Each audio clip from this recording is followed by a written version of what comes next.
बिस्मिल्लाहिर्रहमानिर्रहीम। अस्सलाम वालेकुम। कैसे हो बच्चों? उम्मीद करती हूँ खैरियत से होगे। चैप्टर नंबर 13 के अंदर हम ट्राइंगल्स की डिफरेंट प्रॉपर्टीज़ को स्टडी कर रहे हैं। तो आज हम एक नए ट्राइंगल की बात करने वाले हैं जिसका नाम है isosceles triangle. Isosceles triangle is one of the types of a triangle, one of the 3 types of triangle, जिसके अंदर हमारे पास साइड्स को लेकर बात की जाती है। यानी एक ट्राइंगल के अंदर 2 तरह की चीज़ें होती हैं, एक उसकी साइड्स होती हैं तो वो भी 3 होती हैं, और दूसरी चीज़ उसके एंगल्स होते हैं तो वो भी 3 ही होते हैं। तो आइसोसेलेस ट्राइंगल ऐसे ट्राइंगल को कहा जाता है स्टूडेंट्स कि जिसकी 2 साइड्स इक्वल हों। यानी एक ट्राइंगल ऐसा हो जिसकी 2 साइड्स बिल्कुल बराबर हो लेंथ में, तो हम उसको आइसोसेलेस ट्राइंगल कहते हैं। और जब इसकी 2 साइड्स बराबर होती हैं स्टूडेंट्स, तो याद रखोगे इसके जो ऑपोजिट में एंगल्स बनते हैं, यानी इस साइड के ऑपोजिट में ये एंगल और इस साइड के ऑपोजिट में ये एंगल, तो ये दोनों एंगल्स भी आपस में इक्वल होते हैं। फॉर एग्जाम्पल हमारे पास ये एक ट्राइंगल है ABC, ठीक है। अगर हमारे पास लेंथ AB की लेंथ अगर हमारे पास 3 सेंटीमीटर है तो length of BC will be 3 centimetre, ठीक है। तो इसको हम कहते हैं आइसोसेलेस ट्राइंगल। और फिर स्टूडेंट्स ये जो 2 साइड्स हैं इनके जो ऑपोजिट में एंगल्स N है और इसके ऑपोजिट में एंगल M है, ये दोनों भी बिल्कुल इक्वल होंगे, ठीक है। ऐसा नहीं हो सकता कि एक 26 डिग्रीज है तो दूसरा 35 डिग्रीज हो। नो, अगर एक 26 होगा तो दूसरा भी 26 ही होगा। तो ऐसे ही ट्राइंगल को हम आइसोसेलेस ट्राइंगल कहते हैं। अब अगर ऐसे आइसोसेलेस ट्राइंगल के अंदर आपको एक साइड एक एंगल गिवन हो, ठीक है स्टूडेंट्स, एक एंगल गिवन हो और ये वो वाला एंगल हो जो कि आपके पास नॉन इक्वल है, ठीक है। यानी कि ये वाला एंगल बाकी दोनों एंगल्स में से किसी के बराबर नहीं है। और अगर ये ट्राइंगल आइसोसेलेस है तो इसका मतलब क्या हो गया कि बाकी दोनों जो एंगल्स हैं आपके पास वो दोनों बिल्कुल इक्वल होंगे। अब अगर इसमें से इन्होंने सिर्फ एक एंगल बताया है और बाकी दोनों एंगल्स हमें नहीं बताए, तो क्या हम यहाँ पर एक एंगल की मदद से बाकी दोनों एंगल्स को कैलकुलेट कर सकते हैं? जी हाँ, अगर हमारे पास आइसोसेलेस ट्राइंगल है और उसके अंदर हमें नॉन इक्वल साइड बताई हुई है तो हम बाकी दोनों एंगल्स को बड़ी आसानी से कैलकुलेट कर सकते हैं। इसके लिए हमें सिर्फ करना क्या होगा, जो एंगल हमें गिवन है हम उसको 180 डिग्री में से सब्ट्रैक्ट करेंगे। 180 डिग्री में से सब्ट्रैक्ट करेंगे तो हमें पता चल जाएगा कि बाकी दोनों एंगल्स का सम मिलकर कितना होगा, 70 डिग्रीज। इससे ज़्यादा नहीं हो सकता क्योंकि 110 और 70 मिलकर 180 डिग्रीज बनते हैं और ये तीनों एंगल्स का सम 180 डिग्री ही होना चाहिए। इसलिए इस 70 को हमें दोनों में बराबरी के साथ डिवाइड करना पड़ेगा, दोनों के अंदर बराबरी के साथ शेयर करना पड़ेगा। तो इसके लिए हम सिंपली क्या करेंगे, डिवाइड करने के लिए इक्वली इसको जो भी हमारे पास आंसर आएगा उसको 2 से डिवाइड कर देंगे। तो 70 को 2 से डिवाइड कीजिए, आंसर आ जाता है हमारे पास 35। इसका मतलब है कि एंगल B और एंगल C दोनों हमारे पास 35 डिग्रीज के हैं, क्योंकि दोनों मिलकर 70 बनेंगे और 70 प्लस 110 180 डिग्री होता है। इस तरह तीनों का सम 180 डिग्रीज भी हो जाएगा और ये आइसोसेलेस ट्राइंगल का जो कॉन्सेप्ट है वो भी यहाँ पर फिट हो जाएगा कि ये दोनों एंगल्स बिल्कुल इक्वल हैं, ठीक है स्टूडेंट्स।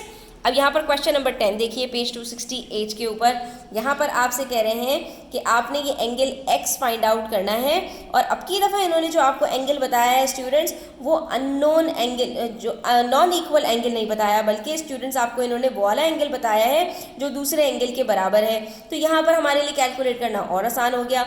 अगर ये 35 डिग्रीज है, क्योंकि देखिए इसके ऑपोजिट में ये वाली जो है ये वाला एंगल आएगा और इसके ऑपोजिट में ये वाला एंगल आएगा, तो ये दोनों एंगल्स हमारे पास इक्वल हैं। जब ये दोनों इक्वल हैं तो ये 35 है तो ये भी कितना होगा, 35 डिग्रीज। 35 प्लस 35 70 होता है। अब आप 70 को 180 में से सब्ट्रैक्ट करेंगे तो आपके पास आंसर आ जाएगा 110, ठीक है। तो ये हमारे पास क्या बन जाएगा, एंगल X 110 डिग्रीज। तो यहाँ पर स्टूडेंट्स ऐसे क्वेश्चन को सॉल्व करने के लिए जिसके अंदर आपको इन्होंने आइसोसेलेस ट्राइंगल के अंदर वो वाला एंगल दिया हो जो दूसरे के बराबर है, तो वहाँ पर आप दूसरे एंगल को उसी की मदद से निकाल लेंगे और फिर 180 में से सब्ट्रैक्ट करेंगे तो आपके पास आंसर आ जाएगा। इसी तरह से पार्ट बी देखिए, इसके अंदर हमें क्या करना है, एंगल DFE।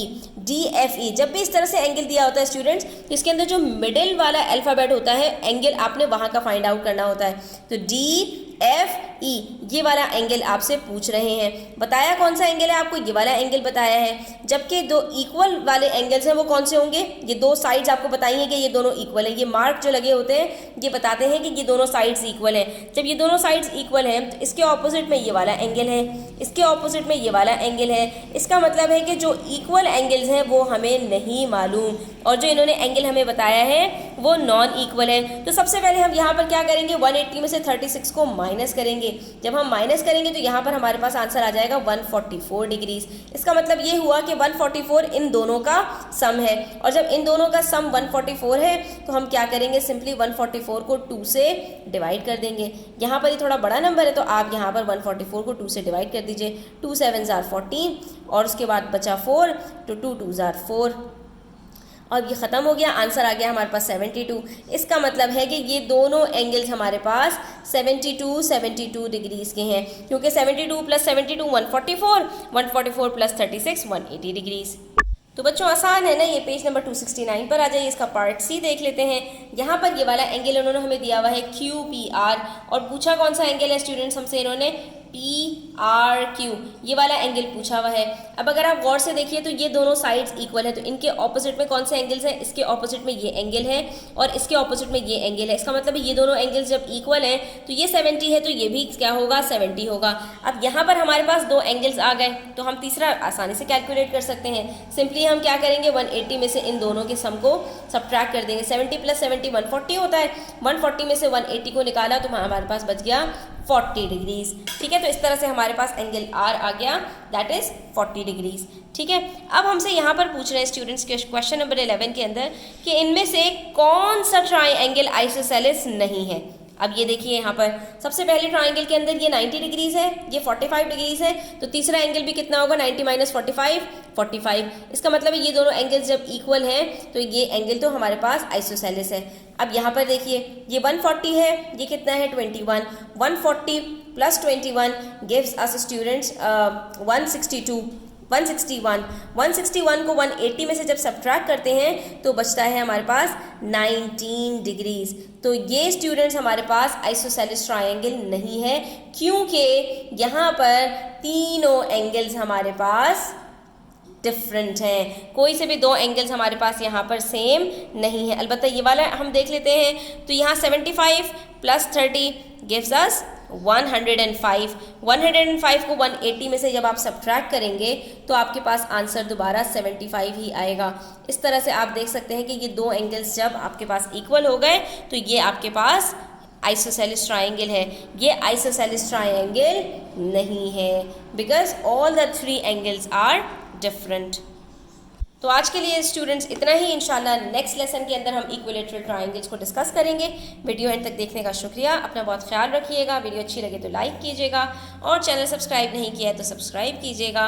अल्लाह हाफिज़।